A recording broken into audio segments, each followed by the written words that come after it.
As the area of our knowledge grows, so does the perimeter of our ignorance. And I didn't make that quote up, some smarter person did. However, the more time I spend learning, discovering and exploring mastering, the more I realize how much I actually don't know, what I was doing wrong or what I could do better, and what actually needs tweaking in my workflow. Today I'm going to show you these 6 major changes I've made to my mastering workflow. And if you're asking, what about all the minor changes, the small 1%ers, the stuff which isn't juicy enough to make it into the video? Well, I'm starting a newsletter to publish everything that doesn't make it onto this channel, including unpublished research, papers, documents, all my notes, any presets I create in the background. I'm going to publish in the newsletter. Something which never made it to the YouTube channel were my Valhalla preset packs. When you subscribe with the link in the description below, you can get access to all those presets I built off popular songs throughout 2019 to 2020. I'm putting them back out there on the market for people to get. It's completely free. Now, aside from me pushing my newsletter, let's actually get into what I've been doing differently when I'm mastering records. I'm using clippers completely differently this year in 2023.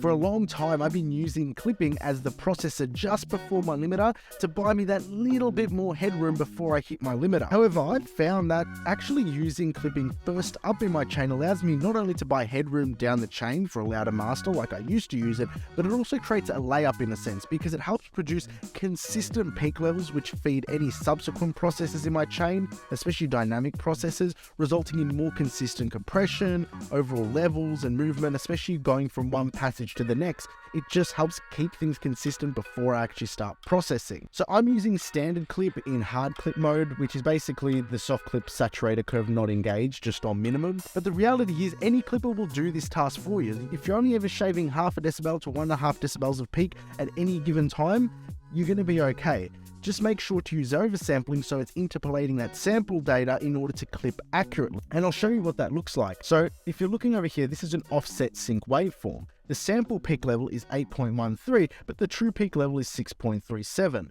If I set a clipper at, let's say, -7, it won't do anything to this audio because the clipper doesn't read a sample point at -7. See, -7 is just above that sample point. However, if you interpolate the data, which is what oversampling does, so I'll just 4 times oversample this, you'll see there's new sample points there and it'll actually clip accurately. The added benefit of having that oversampling as well is that it's going to reduce any aliasing distortion. So that's the first thing. That's why you should be using oversampling. And in terms of the process to dial this in, so here's a mix I've got dialed in here. We can see the true peak's like 2.5, and it's pretty damn loud. But we zoom in, let's get across to this peak here. We can see that little peak is only up for 3 samples.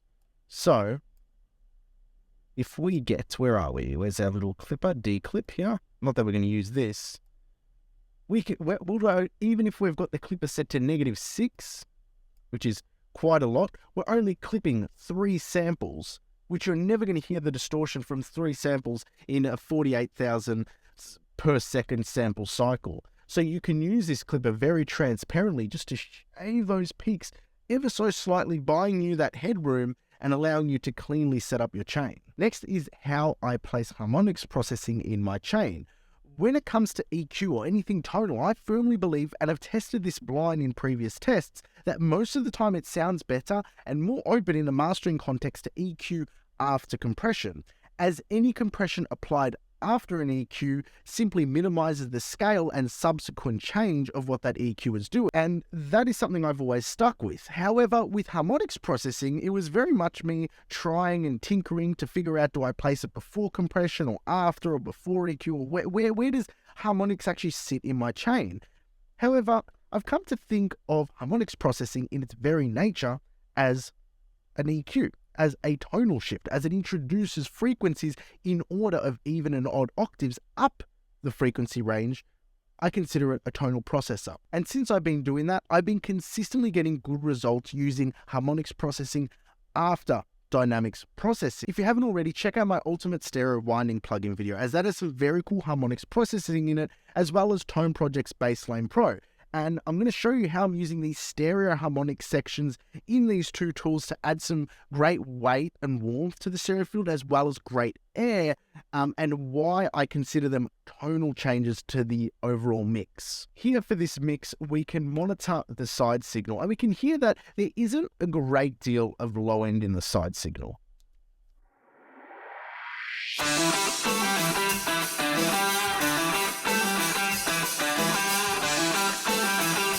Now, Bassline Pro has this really powerful stereo harmonics feature at the bottom where basically I can select mid and it'll take everything in the center channel and then add series of harmonics out to the side channel generated from the mid channel. And this is what I absolutely love this plugin for it, because listen to the side signal before and after, and then we'll play the whole stereo signal before and after, and you'll hear the tonal change and the weight and breadth in the low end, especially in the stereo field.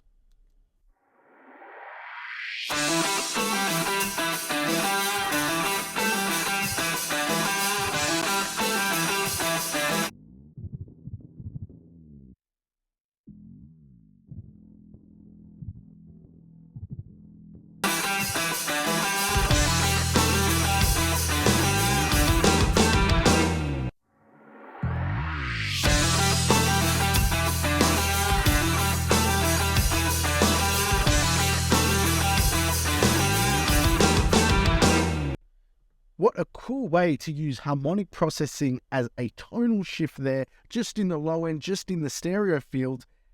It's that really excites me. That's a really cool feature of this plugin I'm excited to share with you. Another one is how I add air to the mix. Now in my, oh no, don't crash on me.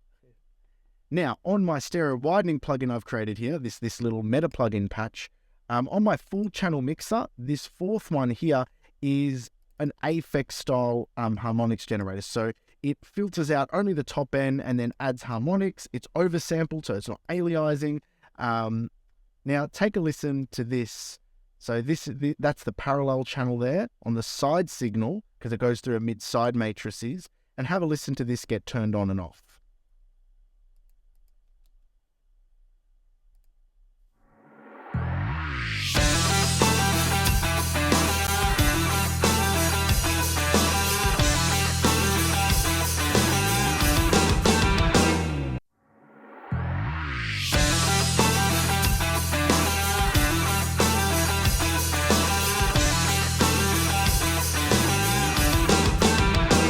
I really enjoy that air that I get from it. That's why I'm considering harmonics processing as tonal processing. I'm only using it after dynamics processing in my mastering chains these days. Third up is being conscious of how aggressive limiting modes affect the tone of a master. Now, I've always been a balls to the wall mastering engineer, loud, punchy, proud.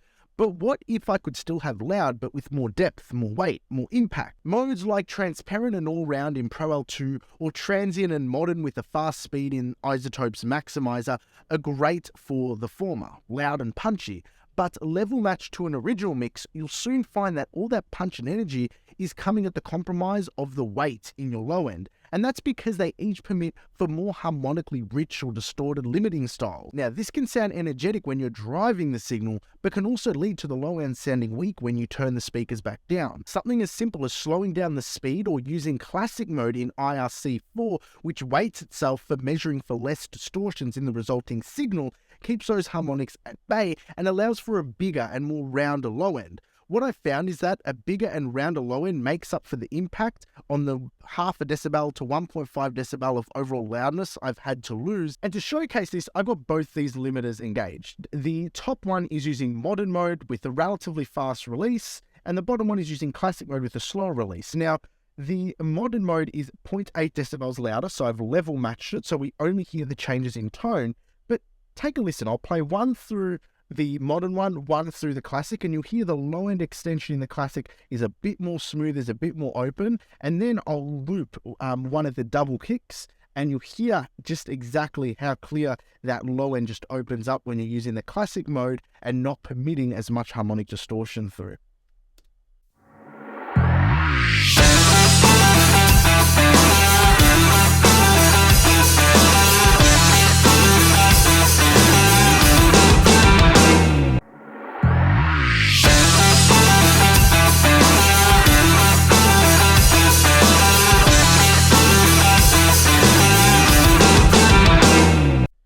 Now, granted, you heard that, and yes, there's a lot of gain reduction, but I wanted to make sure this example was clearly obvious what each of the algorithms were doing. Now, I'll just find this double kick. I think it's here. I think it's here. That's it there. And I'll loop it round and play 3 loops on the modern and 3 loops on the classic, and you'll hear the difference in the low end of that kick.